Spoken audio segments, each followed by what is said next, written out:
Okay, here are the solutions for the mock histogram exam.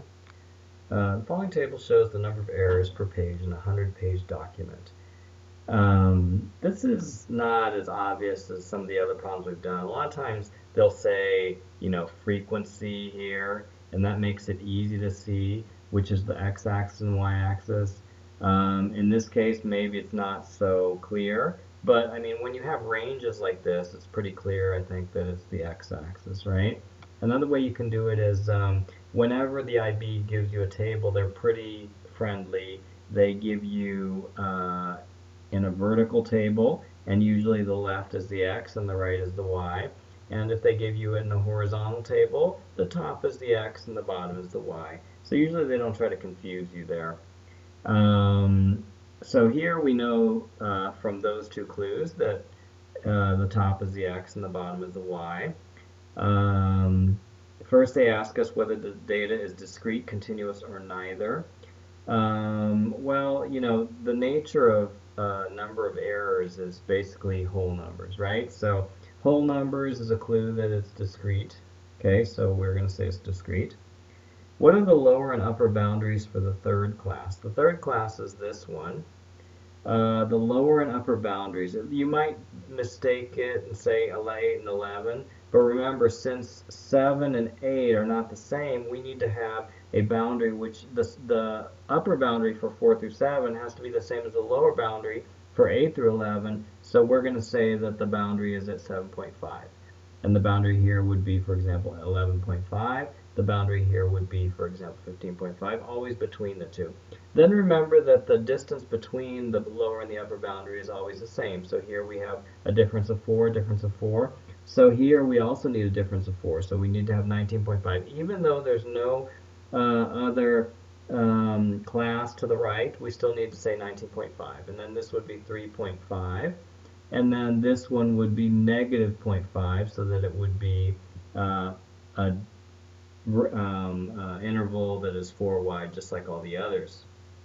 Okay, so the upper and lower boundaries for the third class, they would be 7.5 and 11.5.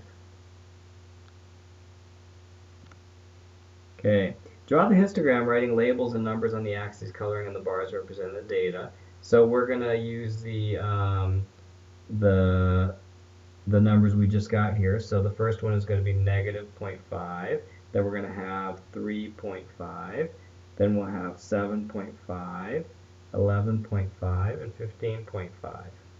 And this axis is called number of errors. Okay, and then the frequency, you can call it frequency, or you can call it number of pages. Okay, and then we're going to put here numbers to fit in here. The 1, 2, 3, 4, 5, 6, 7, 8, 9, 10. So we have 10 vertical blocks, and we have up to 28 here. So we could count by 4s maybe. So 0, 4, 8, 12, 16, 20, 24, 28. And then let's see. For 0 to 3 we have 28. For 4 to 7 we have 24. For 8 to 11 we have 20. For 12 to 15 we have 17. For 16 to 19 we have 11. Okay, and we'll just color that in. So we'll just color this table in. Just pretend that I colored it all in. I'm not going to, basically like that, color that all in. And that's it for that one. Okay, next one. The following table shows the minutes Danielle takes to drive to school so far this semester. Time and days. Remember, the top one is usually x and the bottom one is y, so days is basically frequency. You can also tell because they have ranges here. And you see by the ranges that they already have a common number between the ranges. So 30, 30, 35, 35. So you don't have to modify those upper and lower boundaries at all. Now, time, is that discrete, continuous, or neither? When they say neither here, they mean like, is it not numerical data? And, we're always pretty much using numerical data in this unit, okay? So we could say, yeah, it's continuous because it can range, it's a real number ranging from 1520. It could be 15.68. It could be 18.92.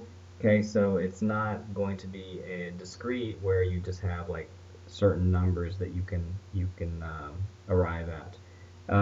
So if he takes exactly 25 minutes to arrive, in which data class would he include that day? Well, 25 would be exactly between these two, but look at the less than or equal to sign. Here we have 25 is less than or equal to t. Here we have t is less than 25. So if it was 25, this statement would be true, the other would be not. So it would be in this interval here. So we're going to say it would be in the third class, or it would be the 25 less than or equal to t is less than or equal to 30 class, okay? C, draw the histogram, writing labels and numbers on the axes, coloring the bars representing the data. So we're going to count by fives from 15 to 40 to number the x-axis: 15, 20, 25, 30, 35, 40, 45. Okay, and the x-axis is time, minutes, and the y-axis is, you call it frequency or days. And then the labels on the y-axis would range from 0 to 40. No, 0 to 15 is the highest. So we'll jump by twos. Okay, and then we'll start marking our data. In the first interval, 15 to 20, we have 8. In the second interval, from 20 to 25, we have 15. Third interval, from 25 to 30, we have 12. Fourth interval, from 30 to 35, we have 5. 35 to 40, we have 4. Okay, so then we can color that in. And I'm not going to color it all in, but you can already see what that's going to look like. Just color in these bars here. Okay, so that was it for this one. All right, oh, and we did label. Yeah, we did label, put numbers and everything. Okay. Number 3, the grades obtained by a group of 20 IB students are listed below. Complete the following table for the grades obtained by the students. So let's see, how many people got a 1? Just a 1. How many people got 2s? 1, 2, 3, 4. How many people got 3s? Just to confirm what they put. 1, 2, 2. How many people got 4s? 1, 2, 3. How many people got 5s? They said 4. 1, 2, 3, 4. How many people got 6s? 1, 2, 3, 4, 5. How many people got 7s? Just 1. Okay, let's check if that adds up to 20 like it's supposed to. 5, 6, 7, 8, 9, 10, 14, 15. Yeah, that adds up to 20, so that's perfect. Okay. State whether this data is discrete, continuous, or neither. Well, in this case, you can only get whole numbers, right? You can get a whole number between 1 and 7, so that would be discrete.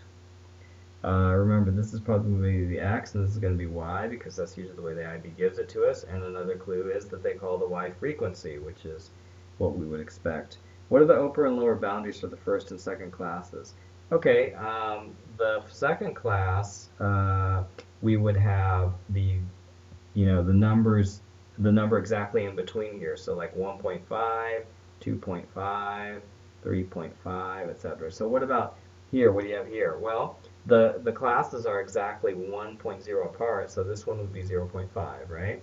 So let's start numbering our x-axis. 0.5, 1.5, 2.5, 3.5, 4.5, 5.5, 6.5, and 7.5.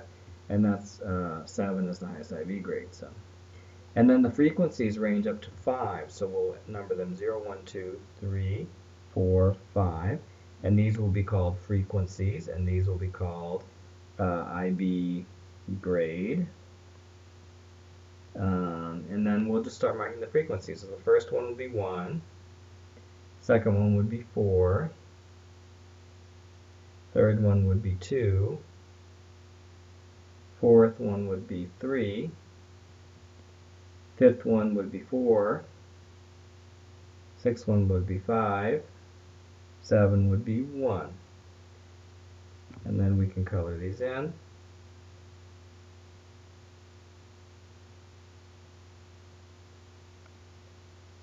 Okay. So that's the way this one would look. Okay. So you notice that, like, if you look, oh, I want an IB grade of 1. Well, 1 would be exactly in between these two borders. So we put these 0.5 intervals in here because we want the border between one class and another to be the same, right? So the border between class grade 1 and grade 2 would be 1.5, for example. Okay, so the lower and upper boundaries for the first and second classes. So the first class the boundary would be 0.5 and 1.5, and the second class it would be 1.5 and 2.5. And remember that the distance between the lower and the upper classes has to be 1.0. Okay, draw the histogram, writing labels and numbers on the axes, coloring the bars representing the data. We already did that. Okay, so that's it for this mock exam.